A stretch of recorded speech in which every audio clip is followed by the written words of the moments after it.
አንዳንድ ሰዎች በድፍረት ኦርቶዶክሳውያን አፋቸውን ሞልቶ ድነናል ሲሉ አንሰማም ይሉናል አይደል? አፋችንን ሞልቶ። ስለዚህ ይሄንን እንትን ለማለት ቤተክርስቲያናችን ድነትን ከምን አገናኝታ ታብራራለች? ከጊዜ ካለፈ ጊዜ ጋር ድነናል እንላለን። ካሁን ጊዜ ጋር መዳናችንን እንፈጽማለን። ከወደፊት ጊዜ ጋር ምን እንላለን? እንድናለን ብላ ትገልጻለች። ስለዚህ ካለፈው ጊዜ ማለት በእግዚአብሔር በኩል የሚደረገው የማዳን ስራ በማን በኩል የሚደረግ? በእግዚአብሔር በኩል የሚደረገው የማዳን ስራ ባለፈው ጊዜ ተጠናቋል አይደል? ከሰማይ ወርዶ ከመቤታችን ከቅድስት ድንግል ማርያም ተወልዶ ደሙን አፍሶ የማዳኑን ስራ ምን አድርጓል? ፈጽሞታል። ማን? ጌታችን መድኃኒታችን ኢየሱስ ክርስቶስ። ስለዚህ በዕለተ ዓርብ የፈሰሰው ደም አሁንም አክቲቭ ነው እንዳይዘነጋ። አሁንም ምንድነው? ትኩስ ነው። መቼ የፈሰሰው? በዕለተ ዓርብ ምን ያለው? የፈሰሰው ደም አሁንም ምንድነው ብያቸው ነው? ትኩስ ነው። በዕለተ ዓርብ የተሰራውን የማዳን ስራ አንዴ ተሰርቷል። ማንም አካል ደግሞ መስራት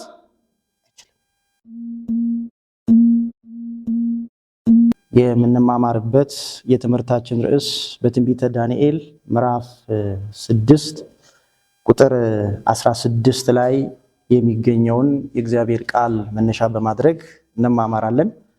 አከየማ ዋቀዮት ደቂቃ ሙራሰፍ ሰገሌ ዋቀዮ ወሊንበርና መተዱሬን በርኖተ ኬኛ ራጃ ዳንኤል በቆናጃ ለኮፍሰ ቁደጃ ረት ከንጅሩ በኡራ ጉዳኔት ወሊን በረን። እንግዲህ ትምህርታችን ርዕስ ሁል ጊዜ የምታመልከው አምላክ እርሱ ያድንህ ይላል። ሁል ጊዜ የምታመልከው አምላክ እርሱ ያድንህ። ዋቅኒ አትየሮ ሁንዳ ዋቄፈቱ እኒ ሲያፈይሱ ራጃ ዳንኤል በቆናጃ ለኮፍሰ ቁደጃ ረት። እንግዲህ የትምህርታችን መሰረታዊ ዓላማ ምንድን ነው ካለን ከሰዓት አንጻር ማለት ነው። ድነት የሚለው በመጽሐፍ ቅዱስ ምንን ያሳያል የሚለውን መረዳት ነው። ካዮን በርኖተ ኬኛ ማል ዮጀኔ ፈይና ዮጀኑ አካ ኪታበ ቁልቁሉቲ አከሚት ኢብሰማ ከንጀዱ ታይቻ። እንግዲህ በቤተክርስቲያናችን እንደምታውቁት ስለ ነገረ ድነት ሲነሳ የቤተክርስቲያኗ ወጥ የሆነው ትምህርት ምንድነው ካልን አንድ ሰው ዳነ የሚባለው አራት የእግዚአብሔር ስጦታዎችን በሚገባ ካወቀና ከተረዳ ዳነ የሚባለው ማለት ነው። እሱም በአንደኛ ደረጃ ላይ ኃጢአት ካመጣው ፍዳ ወይንም ደግሞ ቁጣ መዳን ምን ተብሎ ይጠራል? በቤተክርስቲያን ድነት ተብሎ ይጠራል። ምን ካመጣው አልኳችሁ? ኃጢአት ካመጣው። ይሄ ማለት ደግሞ ያው አዳምና ሔዋን በሰሩት በደል ምክንያት ወደ ሰው ልጅ የመጣውን ታውቃላችሁ። ስለዚህ ከዛ ፍዳ መዳን ምን ተብሎ ይጠራል? ድነት ተብሎ ይጠራል። በሁለተኛ ደረጃ ድነት ማለት እግዚአብሔርን ማወቅ። በሶስተኛ ደረጃ ደግሞ አዲስ ተፈጥሮ መሆን። በአራተኛ ደረጃ ላይ ደግሞ በቅድስና ወይ ደግሞ እግዚአብሔርን በመምሰል ውስጥ ማደግ። እነዚህ በቤተክርስቲያናችን አስተምሮ ምን ይባላል? ድነት ተብሎ ይጠራል። ስለዚህ አንድ ሰው በኦርቶዶክስ ውስጥ ድነት ምንድን ነው ብሎ ጥያቄ ቢያቀርብልን እቺ የቤተክርስቲያናችን ትምህርት ማለት ነው። ስለዚህ ነገረ ድነትን እንግዲህ ካነሳን አንድ ሰው ነገረ ድነትን በአግባቡ ካልተረዳ ወይ ደግሞ የነገረ ድነትን ትምህርት በአግባቡ ካልተረዳ ትንሽ ሌላው ትምህርት ላይ ይዛባል። ስለዚህ ነገረ ድነት ማለት በእኛ ቤተክርስቲያን አስተምሮ መሰረት የእያንዳንዱ ትምህርት መለኪያ ነው ማለት ነው። እያንዳንዱ ትምህርት የሚለካው ከነገረ ድነት አንጻር ነው። ስለዚህ ነገረ ድነት ሳይገባን ሌላ ትምህርት ቢገባን ትንሽ እንትነና። ስለዚህ ቤተክርስቲያን ምን ትላለች ማለት ነው? የቤተክርስቲያን የጀርባ አጥንት ወይ ደግሞ የቤተክርስቲያን የማዕዘን ራስ ተብሎ የሚጠራው ትምህርት ነገረ ድነት የሚባለው ነው ማለት ነው። ስለዚህ ድነትን በዚህ አንግል ከተረዳን ወደ ዳንኤል ስንመለስ እንግዲህ መጽሐፍ ላይ እንደምታውቁት በዚህ አሁን በሰጧችሁ ጥቅስ ላይ አንድ ዳሪዮስ የሚባል ንጉስ ነበር ይላል። ማን የሚባል? ዳሪዮስ፣ አገር የሚገዛ ማለት ነው። ስለዚህ ይሄ አገር የሚገዛው ንጉስ ምን አደረገ ይላል? በስሩ 120 ሰዎችን ሾማቸው ይላል። ከነዚህ ከ120 ሰዎች መካከል አንደኛው ማን ነው? ነብዩ ዳንኤል። ስለዚህ ክርስቲያኖች ወደ አዲስ ኪዳን ስንመጣ ከብሉይ ኪዳን የምንማረው አንዱ ዋነኛው ነገር ምንድነው ካልን መንግስት አካባቢ ላይ የቤተ ክርስቲያን ሰው ያስፈልጋታል። ከማን ነው የምንማረው ካላችሁ ከነቢዩ ዳንኤል። በምን አንግል ነው የሚያስፈልገው ደግሞ ካላችሁ የነቢዩ ዳንኤልን ስነ ምግባር ደግሞ በደንብ ማየት ያስፈልጋል።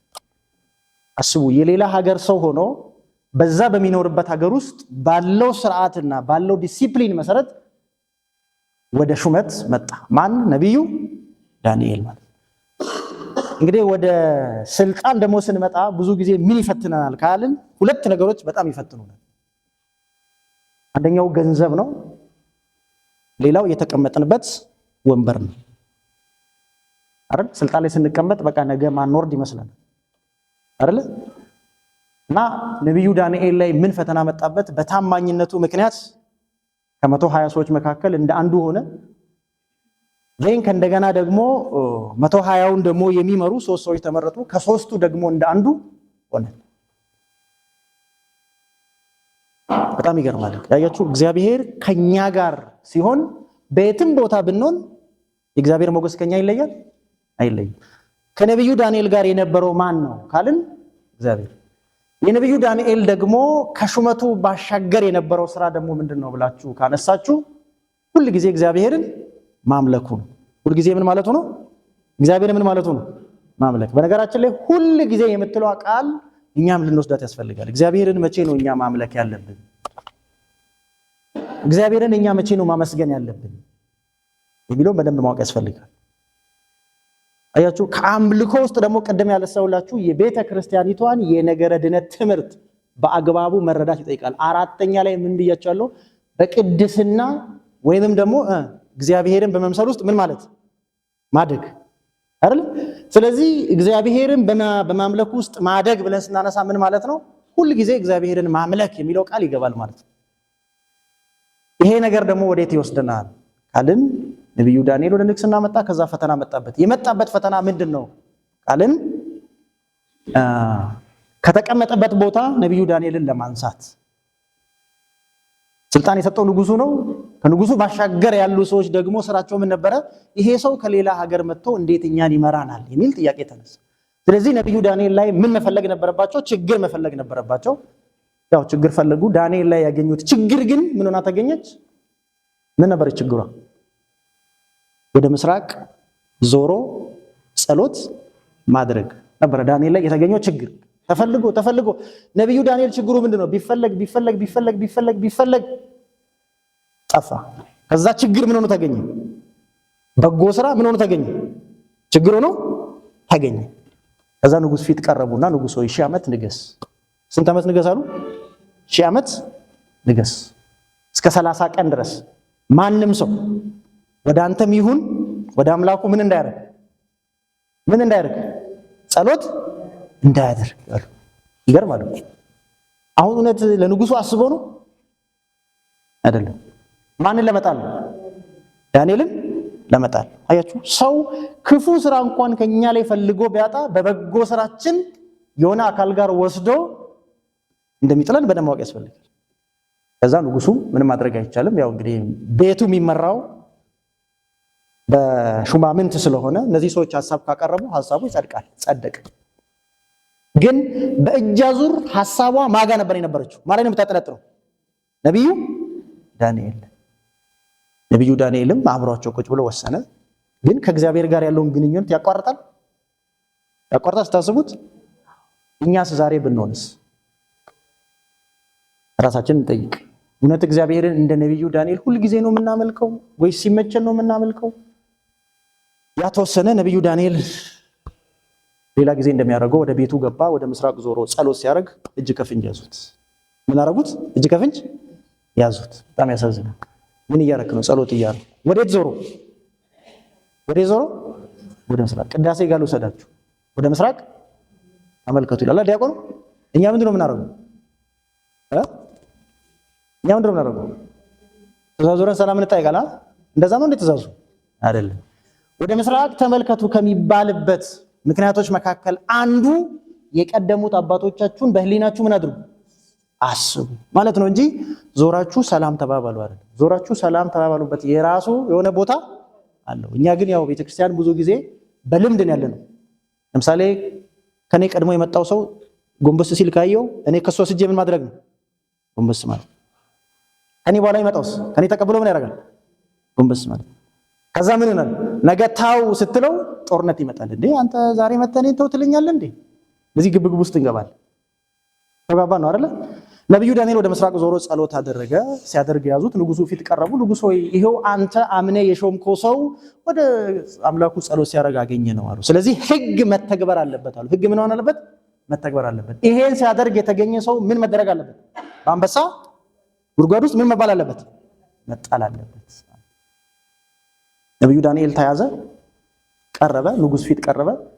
ንጉሱ አድርገሃል አለው። አዎ አድርጌያለሁ አለ።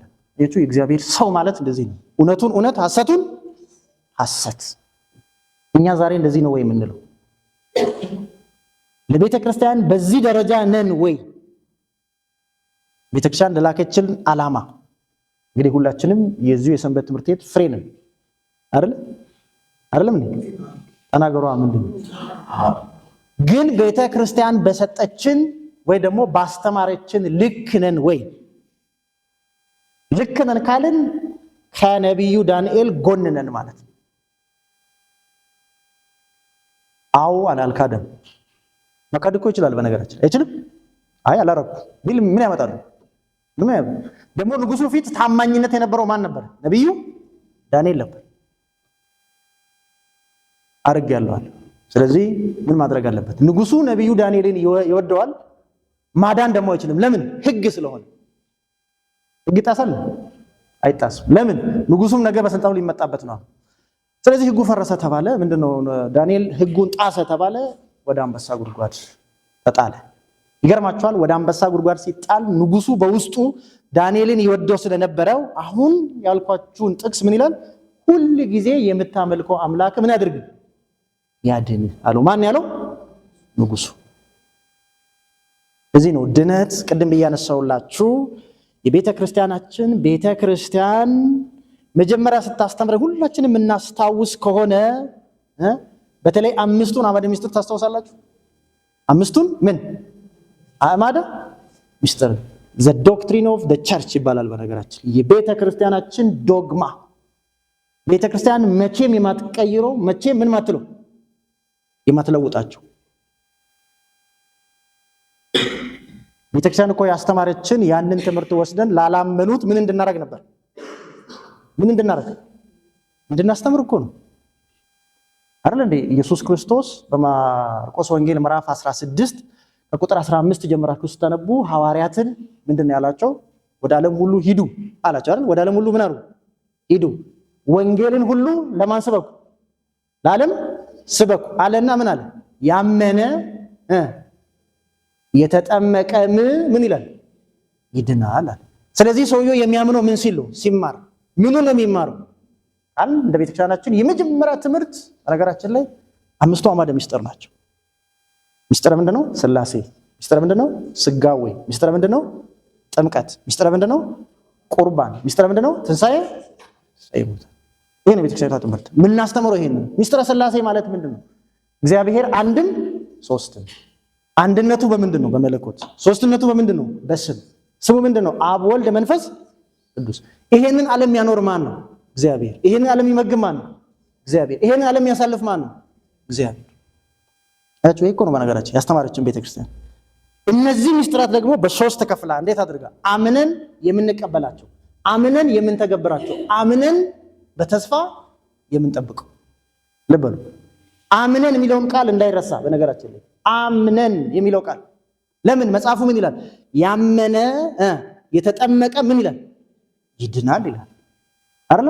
ስለዚህ ማመን ይቀድማል። ምን ነው አምነን የምንቀበለው? አሁን ያነሳውላችሁ ለምሳሌ አምነን የምንቀበለው ምስጢረ ሥላሴና ምስጢረ ሥጋዌ አምነን ነው የምንቀበለው አይደል?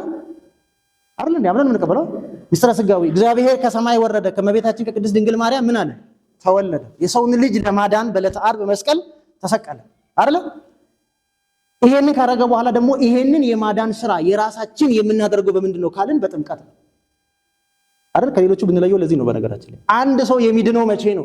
በቤተክርስቲያን አስተምሮ ሲያምን ነው ወይስ አምኖ ሲጠመቅ ነው? አምኖ ሲጠመቅ። ከሌሎቹ ብንለየው ለዚህ ነው። በነገራችን ላይ ባውንደሪ ማወቅ ያስፈልጋል። ሌላው አይ ባመነበት ቅጽበት ይድናል ይላል። መጽሐፍ ግን እንደዛ አይልም። መጽሐፍ የሚለው ምንድነው?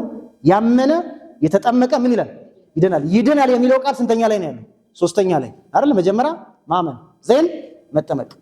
የሚን ፊደል ጥቅም የምታውቁት እዚህ ጋር ነው። በነገራችን ያመነ የተጠመቀ ይድናል አይደለም። መጽሐፉ እንደዛ አይልም። በነገራችን ያመነ የተጠመቀ ምን ይላል? ይድናል። ስለዚህ ሰው የሚድነው ምን ሲሆን ነው? አምኖ ምን ሲል? ሲጠመቅ። ስታጠምቅ ደግሞ ምን ይመጣል? ክህነት ይመጣል። በነገራችን ክህነት ማን ነው ማጥመቅ ያለበት? የማቴዎስ ወንጌል ምዕራፍ 28 ቁጥር 19 ላይ ስትሄዱ ምን ይላል? አሕዛብን ሁሉ በማን ስም? በአብ በወልድ በመንፈስ ቅዱስ ስም ምን እያደረጋችሁ? እያጠመቃችኋቸው ይላል። ስለዚህ ማጥመቅ የሚችሉት ማን ናቸው? 12ቱ ሐዋርያት። ምን ያላቸው? ስልጣነ ክህነት ማለት። ስለዚህ ስልጣነ ክህነት ደግሞ ከየት ይመጣል? አፖስቶሊክ ሰክሴሽን፣ ያልተቋረጠ የክህነት ምን ቅብብሎሽ። የት ነው ያለው? በዚህ ቤት ውስጥ። ይሄንን ይዛ ቤተክርስቲያን ምን ትላለች? ድነት ያለው በቤተክርስቲያን ውስጥ ብቻ ነው ትላለች። ድነት የት ነው ያለው? ቤተክርስቲያን። በኖህ ዘመን የምታስታውሱ ከሆነ የዳኑ ሰዎች ከመርከብ ውጭ ያሉ ናቸው ወይስ መርከብ ውስጥ የነበሩ ሰዎች ናቸው? ስለዚህ በመርከብ የምትመሰለው ማነች? ቤተ ክርስቲያን ማለት። ስለዚህ ያችሁ ድነት ብለን ስናነሳ ሁለት አይነት ድነት እንዳለ ማወቅ ያስፈልጋል። አንደኛው ኖርማል ሰው ታሞ ይሄ የሚፈወሰው ድነት ታውቃላችሁ። ለምሳሌ ኤልሳን ታስታውሳላችሁ? ኤልሳ ነብዩ ኤልሳ ከሞተ ከዓመት በኋላ ይላል መጽሐፉ ሲነገር የሆኑ ሰዎች አስክሬን ተሸክሞ ይመጡና በዛ ጋር የነበሩ አስቸጋሪ ሰዎች ሲመጡባቸው ይላል አስክሬኑን ጥሎ ሲወጡ አስክሬኑ ማላይ ወደቀ ይላል። ምን ላይ ወደቀ? የኤልሳ አጥንት ላይ ወደቀ። ከዛ ሰውየው ተነስቶ ቆመ፣ ዳነ ይላል። አሁን የሰውየው በምንድን ነው የዳነው? በስጋው አይደለ? የማንን አጽም ሲነካ? የኤልሳን እንዳትረሱ። ስለዚህ ምንድን ነው የሚለው? ሰውየውን ዳነ የሚል ነገር ታገኛለች። ይሄ በምኑ ነው ካልን? በስጋው። አንድ ሰውዬ ደግሞ ታስታውሳላችሁ፣ ኢየሱስ ክርስቶስ በእኔ ቤት ውስጥ ገብቶ ሲያስተምር ሰውየውን ይዞ ለማዳን መጡና መግቢያ አጡ ይላል። ከዛ የቤቱን ጣሪያ ከፈቱና በጣሪያው በኩል ሰውየውን አወረዱት ይላል። ስለ ሰዎቹ እምነት ሰውየው ምን አደረገ? ፈወሰ ይላል። ማን? ጌታችን መድኃኒታችን ኢየሱስ ክርስቶስ። ከምንድን ነው የፈወሰው? ከስጋ ፈውስ ማለት። ስለዚህ ድነት ብሎ ሰዎች ስለ ድነት ሲያወሩልን ሁለቱም መለየት ያስፈልጋል። ይሄኛ አሁን ያነሳውላችሁ ድነትና ቅድም መዳን ሲባል በቤተክርስቲያናችን አራቱን የእግዚአብሔር ስጦታዎች ያካተተ ነው የሚባል በጣም የተለያየ ተጋብተናል አይደል? ስለዚህ አያችሁ ነብዩ ዳንኤልን እንግዲህ አሁን ንጉስ ዳሪዮስ ያለው የትኛውን ነው ካልን ይሄ የስጋ ሞትን ተጋብተናል አይደል? ሁል ጊዜ የምታመልከው አምላክ እርሱ ምን ያድርግ? ያድን። ምን ማለት ነው? ኦሬዲ ነብዩ ዳንኤል ሊሞት ስለሆነ በምንድን ነው የሚሞተው? በአንበሳ አይደል እንዴ? የአንበሳ ጉድጓድ ውስጥ ጣሉት አይደል? የአንበሳ ጉድጓድ ውስጥ ጣሉት። ስለዚህ ከዚህ ከአንበሳ ጉድጓድ ውስጥ ነብዩ ዳንኤል መዳን ነበረበት። ንጉሱ ምን አለ? እሱ ማዳን ስላልቻለ ሁል ጊዜ የምታመልከው አምላክ ምን ያድርግ? ያድን። አያችሁ እኛ የምናመልከው ይሄንን አምላክ እንዳትረሱ። ማንን ያዳነው? ነብዩ ዳንኤል። ከዛ በኋላ አደረ። ይገርማችኋል፣ እራቱንም አልበላም። በጠዋት ሄዶ አስቡ፣ በአንበሳ ጉድጓድ ውስጥ ሰውን ጥላችሁ ሳይሞት ያድራል ብላችሁ ደግሞ ማሰብ በአንድ በኩል ትልቅ እምነት ያሳያል። አያሳይም? ያሳያል። የተራበ አንበሳው ሰው ጣላችሁ፣ ግን ይሄ ሰውዬ ደግሞ ሳይበላ እንዴት አደረ ያላችሁ አስባችሁ በጠዋት ደግሞ ሄዳችሁ በእምነት ማለት ነው ሄዶ ዳንኤል ዳንኤል ብሎ ጠራው። ዳንኤል ተበላን? ተበላ? ዳንኤል አልተበላ አይደለ? ለምን? ምን ብሎታል? መጀመሪያ ሁል ጊዜ የምታመልከው አምላክ ምን ያድርግ? ያድን። ሁል ጊዜ ምን የምትለው? የምታመልከው። ስለዚህ ክርስቲያኖች የትም ቦታ ብንሆን አምልኳችንን መዘንጋት የለብንም። የትም ቦታ ብንሆን፣ በንግስና ላይም ብንሆን አምልኮ መረሳት የለበትም። በትምህርት ላይም ብንሆን አምልኮ መረሳት የለበትም። በየትኛውም ቦታ በቃ ስንሄድ አምልኮ መረሳት አለበት የለበትም። ይሄ አምልኳችን ደግሞ በምን ይገለጻል ካልን ልብ በሉ። ነብዩ ዳንኤል ትንቢቱ መጀመሪያ ላይ ስታስተውሱ ከሆነ ከሶስቱ ህፃናት ጋር ከማን ከናንያ ከአዛሪያና ከሚሳኤል ጋር የምታስተውሱ ከሆነ በቤተ መንግስት ውስጥ ያለውን ነገር ተጠቀም ሲባል ምንድነው ያለው? አይ ምን አንልም፣ ለኛ ምን አምጣለን? ቆሎ አይደል ጥራጥሬ ነገር አምጣለን። አያቻ ጾም ማለት ነው በነገራችን። ስለዚህ የአምልኮ መገለጫ አንዱ ምንድነው ካልን ጾም። የአምልኮ መገለጫ አንዱ ምንድነው ካልን ጸሎት። ስለዚህ ክርስቲያን ይሄ ነገር ሊለየው አይገባም። የኛ ደግሞ በአዲስ ኪዳን ያለነው ቤተ ክርስቲያን ምን ብላ ደንግጋልናለች? መጽሐፍ ደንግጋልናለች።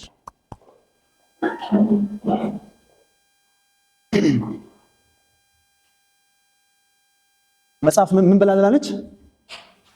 ደንግጋልናለች። እንዳዘነጉ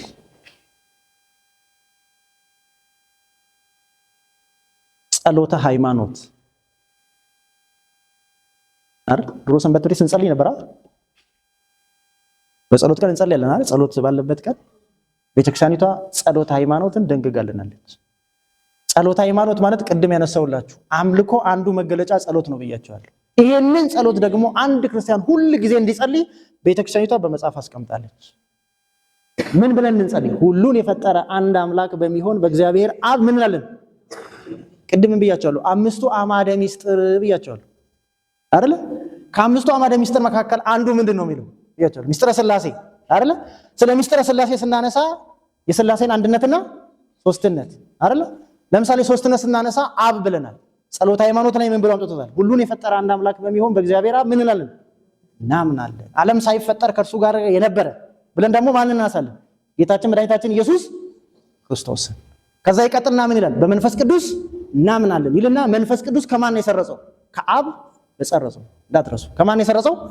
ከአብ የሰረጸው። አያችሁ? ትምህርት ማለት ይሄ ነው በነገራችን። የተቀናጀ መጽሐፍ ቅዱስን መሰረት ያደረገ የኦርቶዶክስ የድነት ትምህርት ይሄ ነው። ይሄንን ኃላፊነት ታዲያ ተወጥተናል ወይ ነው የኛ ጥያቄ። ሰንበት ትምህርት ቤት አስተማረችን ይዘው ነው ቁጭ ያልነው ወይስ እንደው አጠገባችን ላለ ሰው ተንፈስ እንላለን? ተንፈስማ እኮ ብንል ኖሮ እንደ ጎረቤቶቻችን እንደዚህ ባልበዙ ነበር። የበዙት ደግሞ ከውጪም ነው ከዚህም የወጡም አሉ። የሉም? ከዚህ ሰንበት ተማሪ ነበሩ ወደ ሌላ ሄዱ ሰዎች የሉ አሉ። እንዳንዘነጋ አያችሁ፣ ምን ጸልየውን ጸሎት ነው ለሰው መመስከር ያቃተ። ዳንኤል ግን ምን አደረገ? በዛ በሰዓት መካከል ተፈርዶበት እንኳን ኢንሴንስ ምንድነው ትሞታለህ ተብሎ እንኳን ተነግሮት ምን አደረገ? ዳንኤል ወደ ቤቱ ገባና ወደ ምስራቅ ዞሮ ጸሎቱን አደረገ። ተይዞ ንጉስ ፊት ለፊት ቀረበ። አንበሳ ጉድጓድ ተጣለ። ንጉሱ በእምነት ሁልጊዜ የምታመልከው አምላክ ምን ያድርግ? ያድን አለው። ጠዋት ሄዶ ሲያናግረው ዳንኤል ምን አለ? ንጉሶ 1000 ዓመት ንገስ፣ ባንተ ፊትም ይላል በእግዚአብሔር ፊትም ቅንነት ተገኝቶብኛልና ምን ያልቀጣው ያለው ቃል እግዚአብሔር መልአኩን ልኮ ማንን ልኮ መልአኩን ልኮ የአንበሶቹን አፍ ምን አደረገ? ዘጋ ይላል። እንዴ እግዚአብሔር ከሰማይ ሆኖ መዝጋት አይችልም እንዴ? ይችላል። ግን ማንን ላከ? መልአኩ። በቃ መልአኩን ከላከ ነው። ላከ ብለህ መቀበል ነው ያለብህ። የታለ መልአኩ ሚል መልአኩ ማን ነው ይላል። አንዳንድ በርግጥ የኛን ስንፍና ስላዩ ነው። በነገራችን ትምህርት ላይ ይሄን ማነሳላችሁ ለምንድን ነው? ትምህርት ዶክትሪን የቤተ ክርስቲያን መሰረት ስለሆነ። አምልኮ ደግሞ በምን እንደሚገለጸው ካላችሁ በጸሎት ነው የሚገለጸው። ስለዚህ ጸሎተ ሃይማኖትን ሁል ጊዜ መጸለይ ያስፈልጋል። ጸሎተ ሃይማኖትን መጸለይ ማለት አምስቱን አዕማደ ምስጢር ምን ማለት ነው? መመስከር ማለት ነው። በነገራችን ኃጢአት በሚሰረይባት በአንዲት ጥምቀት ምን እንላለን? እናምናለን። አደራችሁ እቺን እንዳትረሱ። በቃ ቢያንስ ጸሎተ ሃይማኖትን መጸለይ እንዳንረሳ። ሰዎችም አፋቸውን አውጥቶ ኦርቶዶክስ ተዋህዶ ክርስቶስን አታመልክም ብሎ ሲነግሩን ጸሎተ ሃይማኖትን አውጣና አሳየው። በቃ እኮ ነው። በቃ ይሄው በአንዲት ቅድስት ቤተክርስቲያን ምን እንላለን? በየትኛው በአንዲት ቅድስት ቤተክርስቲያን ምን እንላለን? እናምናለን። አምልኮ ነው። በነገራችን ላይ ቤተክርስቲያንን ማን ነው የመሰረተው? በምኑ ነው የመሰረታት? በደሙ እንዳይረሳ። የሐዋርያት ሥራ ምዕራፍ 20 ቁጥር 28 ላይ በገዛ ደሙ ይላል። በምኑ? በገዛ ደሙ የዋጃትን የእግዚአብሔርን ቤተክርስቲያን ተጠብቋት ዘንድ እናንተን መንፈስ ቅዱስ ምን አድርጎ? ጳጳሳት አድርጎ ለሾመባት ለራሳችሁና ለመንጋው ምን አድርጉ? ጠንቀቁ። ስለዚህ እግዚአብሔር ቤተክርስቲያን የመሰረታት በምኑ ነው? በደሙ። ሁል ጊዜ ግን ቤተክርስቲያን ደግሞ ህንጻ የሚመስለን ሰዎች ካለን ሮንግ ነው። ቅድሚያ እግዚአብሔር የሰጠው ለማን ነው? ለማን ነው የሰጠው? ለኛ ነው። እንዳይዘነጋ። ሁለተኛ ለማን ነው የሰጠው? ለማህበሩ። እንዳይዘነጋ። ምን አልኳችሁ? ለማህበር። ማህበር ሲባል ከፓትርያርኩ ጀምሮ እስከ አጥቢያ ድረስ ያለ ምእመን ማለት ነው። በነገራችን የተጋባን ነው አይደል? ይሄ ምእመን ደግሞ ይሰበሰብና እግዚአብሔር የሚያመልክበትን ቦታ ምን ይሰራል? ህንጻ። አያችሁ። ደሙ ግን በዕለተ ዓርብ የፈሰሰው ለማን ነው ካልን ለኛ ነው። እዚህ ነው ጳውሎስ በዋጋ ተገዝታችኋልና የራሳችሁ አይደላችሁ ብለው ማለት ነው። ስለዚህ ዳሪዮስ እንግዲህ ዳንኤል ምን አለ? ሁል ጊዜ ምን የምትለው አምላክ የምታመልከው አምላክ ምን ያደርግ? ያድን። የአምልኮ መገለጫ ምንድነው? ጾም ነው እንዳይረሳ። 7 አጽዋማት ቤተክርስቲያን ምን ብላለች? አውጃለች አይደል? እድሜው ከ7 በላይ የሆነ የተለየ ነገር። ለምን የተለየ ነገር ሲባል የታመመ ካልሆነ በስተቀር፣ ሁለተኛ ደግሞ የወለደች ሴት ካልሆነች በስተቀር መጾም ይጠበቃል አይጠበቅም? ይጠበቃል። አምልኮ ስለሆነ አያችሁ። ዳንኤል በጾም እግዚአብሔርን ስላመለከ ነው የአንበሳን አፍ እግዚአብሔር ምን ያደረገለት? የዘጋለት። ዳንኤል በጸሎት ሁል ጊዜ እግዚአብሔር ያመልክ ስለነበረ እግዚአብሔር ምን አደረገለት? የአንበሶቹን አፍ ምን አደረገለት? ዘጋለት። እኛስ ዛሬ እንደዚህ አይነት ፈተና ቢመጣ እናመልጣለን ወይ? ራሳችንን እንጠይቅ። ስለዚህ እንደዚህ አይነት ፈተና ቢመጣ ዛሬ የምንሰራው ስራ ነው። ስለዚህ ትምህርቴን ሳጠቃልል እንግዲህ ካለው ሰዓት አንጻር ድህነት በቤተ ክርስቲያን ሲገለጽ ከጊዜ ጋር ታይዞ ነው የሚገለጸው። የተግባባን ነው? ከምን ጋር ታይዞ ነው የሚገለጸው? ከጊዜ ጋር። ይሄም ጊዜ ያለፈ ጊዜ አለ፣ የአሁን ጊዜ አለ፣ የወደፊት ጊዜ አለ።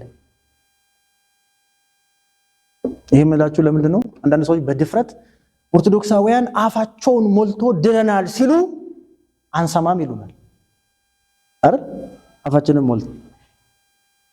ስለዚህ ይሄንን እንትን ለማለት ቤተክርስቲያናችን ድነትን ከምን አገናኝታ ታብራራለች? ከጊዜ ካለፈ ጊዜ ጋር ድነናል እንላለን። ካሁን ጊዜ ጋር መዳናችንን እንፈጽማለን። ከወደፊት ጊዜ ጋር ምን እንላለን? እንድናለን ብላ ትገልጻለች።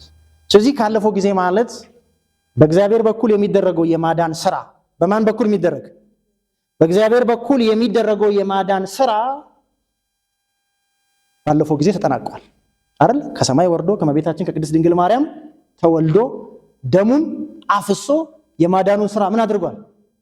ፈጽሞታል። ማን? ጌታችን መድኃኒታችን ኢየሱስ ክርስቶስ።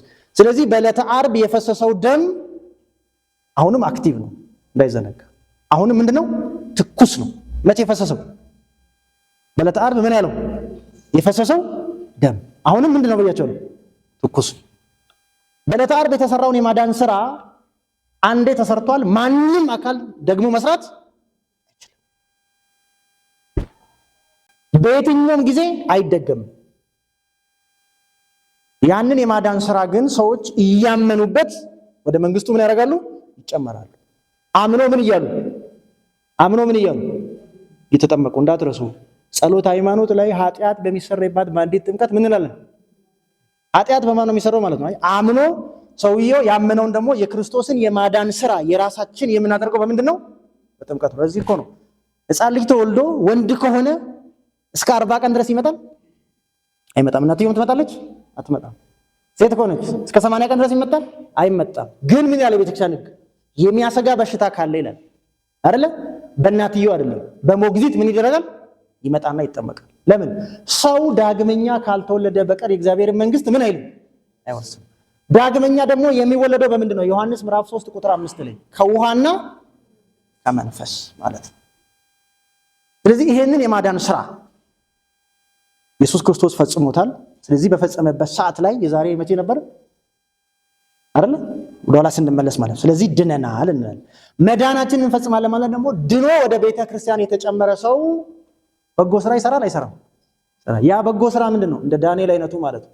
በብሉይ ኪዳን የነበረ ቢሆንም ግን ዳንኤል ምን ሲያደርግ ነበር? ጸሎት ሲጸልይ ነበር። ወደ ምስራቅ ዞሮ ሲያመልክ ነበር። ስለዚህ የዳነ ሰው በጎ ስራ ይሰራል አይሰራም? ጳውሎስ ምን ያለ መሰላችሁ? በፍርሃትና በመንቀጥቀጥ መዳናችሁን ፈጽሙ ይላል። በምንና በምን?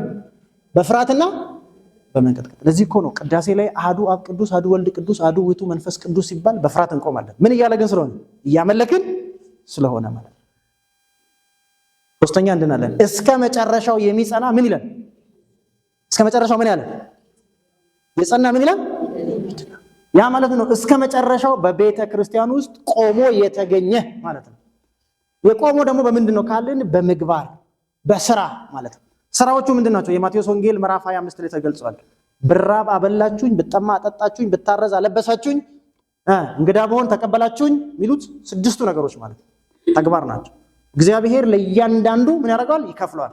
ስለዚህ እኛ የዳንን በምኑ የዳንን? በደሙ። በምንድን ነው የዳነው? በጌታችን በመድኃኒታችን በኢየሱስ ክርስቶስ ደም የዳንን ሰዎች ድነታችንን ፈጽመናል። ስለዚህ ድነት ምን አልኳችሁ? ከጊዜ ጋር ይገለጻል። ካለፈ ጊዜ፣ ከአሁን ጊዜና ከወደፊት ጊዜ ጋር ማለት ነው። ከናፍ ደቂቃ ሙራሳ ከሰት የሆነን ጎለቡ ዋቅኒ አቲ ዋቀፈቱ ኢኒ ሲያፈይሱ ጀ ከናፍ ፈይኒ አከ በርኖታ መና አመንታ ኬኘቲ ከለቲ ለማን ይብሳ ተኮፋን ፈይና ፎኒቲ ለመፋን ሞ ፈይና ልቡት ይቻል ከናፉ ፈይና ልቡ ወጅን ወልቀብሲስኔ ፈዩ ዮጀኑ አከ በርኖታ መና ክርስቲያና ኬኘቲ ከናወን ዋቀዮ አፉር ከኖፍ ከሰቲ ቀበቱ ተኮፋ ገደዶ ጩቡን ፊዲ ሁንደራ ቢሊሰ በው ማል ጀደማ ፈዩ ጀደም ለመፋን ሞ ዋቀዮ ቤኩን ፈዩ ጀደም ሰደፋን ሞ ኡመማ ሃራተኡን ፈዩ ጀደማ አፍረፋን ሞ ቁልቁሉማ ዮከን ሞ ዋቀዮ ፈካቹዳን ጉደቹን ፈዩ ጀደም በርኖኒ ኩኒ በርኖታ ማሊቲ በርኖታ ዱግዴ ለፌ ዱግዳ መነ ክርስቲያናት ይጀታ እኒ ለመፋ ፈዩ ከን ጀደሙ ዲቤ ገራገራትራ ፈዩ ዲቤ ገራገራትራ ዮጆ ነው ተኮ ዲበሜ ማና ያላ ዲሜ ሊሞ ፍዳቴ ፈዩ ደንዳ ኩኒ ፈዩ ይደም ሃንዱራ ካስ ነገርገሩ ፈዩ ማሊቲ ልቡቲን ከወልቀበቴ እና ፈይኒ ኩኒ ከራወቴ ኤኙዳን ዮጀኔ ጎፍታ ከኛ ኢየሱስ ክርስቶስ በረሰንቲ ከአኩመ ቤተን ራጃን ዳንኤል ኩኒ ሞቲች በረሰን ቱሬ ዳሪዮስ ጀደሙ ነሞታ ዲበተኮ ፊ ዲግደማ ኢሳ ጀለታ አኒ ቢያ አከ ቡልቸኒፍ ነሞታ ፊለቴ ራጃ ዳንኤል በቆና ጃ ለኮስተ ኮራ ካስተኒ ዮዱብስተኒ ይቻል አናፍ ነሞታ ከነ ኬሳ ዳንኤል ነማ አከ ተኮ ተኤ ፊለተሜ ነሞታ ዲበተኮ ፊ ዲግደማ ከነ ኬሳ ሙ ነምኒ ሰዲ ቢያ አከ ሆገነኒ ኢሳ ጀለታ አኒ ነማ ሰዲ ፊለቴ ነማ ሰደን ከነ ኬሳ ኢሳ ተኮ ተኤ ኢሳ ቦዳ ዳንኤል ነማ ቢያ ብራትራ ቦጂያሜ ዱፌ ዋንቴፍ ቆርማኒ ኢሰረቲ ከኤ ጀደ ኤኙረቲ ከኤ ዳንኤል ረቲ ማል ከን ጀዱዳ ነምኒ ኩኒ ቢያ ብራትራ ዱፌ አከሚቲ ኑፋና ቢያ ቡልቻ ከን ጀዱ ጀቻ የሮ ከነ ቆርማታ ረቲ በርባደኒ ዮከን ሰበብ በርባደኒ ሰበብ ዳምናን ኢኒ ገረባ ቢፍቱ ገለገሌ የሮ ሁንደ ዋቀ ዋቀፈቻ ዋን ቱሬፊ ከና አካ ሰበባት ረት ራጃ ዳንኤል ረት ፍዳተኒ ለኪታብ ወደ ሞቲቻ ፉልዱረት ያተኒ ማልጀደኒ ያ ሞቲቻ ወጋ ኩማ ጅራዱ ነምኒ ከምዩ ሀገ ጉያ ሶዶማት ገራ ዋቀዮቲስ ተኤ ገራ ኬቲቲ ከዳና ከን ገጌሲ ለጀደኒ ነው ኩኒ ሙርታዬ ነምኒ ከነ ደርቤ ዮከን ሞ ነምኒ ሴራ ከነ ጨብሴ ቦሎ ሌንጨት ያገተሙ ጀደሚ ቱማን ዳንኤል ገረ መነሳ ገሌ ከዳና ገጌሲ ጀሪሱን ነም ዳንኤል ዮከን ሞ ራጃ ዳንኤል ቀበኒ ሞቲቻ ፉልዱረት ኢየሰኒ የሲናን ሞቲቺ አካስ ጎቴ ይናን ጎዴራ ዳንኤል ቦሎ ሌንጫት ገታሜ ሞቲቺ ገሩ ማል ጀዴኒ ዳንኤል ዋን ጃለቱፊ ዋቅኒ አቴሮ ሁንደ ዋቄፈቱ ኢኒ ማል ሲያጎዱ ሲያፈይሱ ጀዴኒ ናፍ ማቲ ዋቀዮካ የሮ ሁንደ ዋቅኒ ኑ ዋቄፈኑ ኑፋና ጅራነን ቦሎ ሌንጫ ኬሳኑ ባሳ ራጃ ዳንኤል በቆናጃ ዋቀ የሮ ሁንደ ዋቄፈኑ ቀምነታነን አብደት ዮበኔ አብደ ኬሳኑ ባሳ አከጆሌ ሰደኒሰን ራጃ ዳንኤል በቆና ሰዲ ይቻ ከናፍ ዱቢ ፈይና ሺ ልቡቲን ወላሉካ አከ በርኖታ መና መንታ ኬኘት ነሚ ቶኮ ፈየ ከን ጀደሙ ገደዶ ጩቡን ፊዲ ሁንደራ ቢሊሳ ዮ በኤዳ ዮ ዋቀ ቤኬዳ ዮ ኡመማ ሃራተኤዳ ኡመማ ሃራ ከንተው ኤኙ ዳን ወጀኒ ጎፍታ ኬኘ ኢየሱስ ክርስቶስኒ አፍረፋን ሞ ቁልቁሉማዳን ዮ ጅራቴዳ ኢኒ ጥሙራ ፈይኒ የሮ ወሊን ወልቀብሰቤ ኢብሳም የሮ ዳርቤ ወጅኒን ፈይኔ ጅራ የሮ አማ ወጅኒን ፈይነ ኬኘ ኒራወና የሮ ፉልዱራ ወጅኒን ሞ ዲፈይናል ፈይኔ ጅራ የቹ ማል የቹዳ ሆጂ ዋቀዮ ኢልመ ነማ ፈይሱዳፍ ሆጀት ሁንዳ ሆጂን ገራ ዋቀዮቲን ሆጀተሙ ራወተሜ ዋቀዮ ጋፈ ጉያ ጅማታ ፈንዶረት ፈንዲፈኔ ይገሳል ወላሴ ኢልመ ነማ ቢሊሰ ባሴ ከናፍ ወር ኢሰዱራ ቱረን ሲኦል ያባኒ ገረ ጀነታ ገለኒ ወሪ ጋፈ ጉያ ጅማታ ቦደ ጅረን ሞ አመኑን ማሊ ተመኑን ይገ ከነት አመኑ erga amananii boodammoo cuuphamanii gara mootummaa waaqayyoo galu. Maaliif wangeela Maarqos boqonnaa 16 lakkoofsa 16 irratti kan amanes kan cuuphames ni fayyaa jedha. Kan fayyu kan maal ta'edha? Amanee kan cuuphamuudha jechaadha. Kanaaf nuyi ka ijoolleen kiristaanaa dhiira yoo ta'e guyyaa 40tti, dubara yoo taate guyyaa 80tti, nama amantaa biraatirraa dhufe immoo yoo ta'e taa'ee baratee amanee ragaa ba'a. Maal ragaa ba'a? Kadhannaa yeroo hunda kan jedhu san jechaadha. Kanaaf namni maal jenna akka barnoota mana kiristaanaa keenyatti fayyinee jirra, fayyina keenya ni raawwanna ni Maatiyos boqonnaa 24 irratti maal jedha? Hanga dhumaa cimee kan dhaabbate maal ta'a? Ni fayyaa jedha. ስለዚህ ክርስቲያኖች እኛ የተዋህዶ ልጆች በተለይ ቤተክርስቲያን ብዙ ነገር ከፍላ ያስተማረችን ልጆች ሁልጊዜ ለቤተክርስቲያን ጠበቃ ልንሆን ያስፈልጋል ማለት ነው። ያስተማረን የመከረን የአባቶቻችን አምላክ ልዑል እግዚአብሔር ስሙ የተመሰገነ ይሁን። ወስብሐት ለእግዚአብሔር።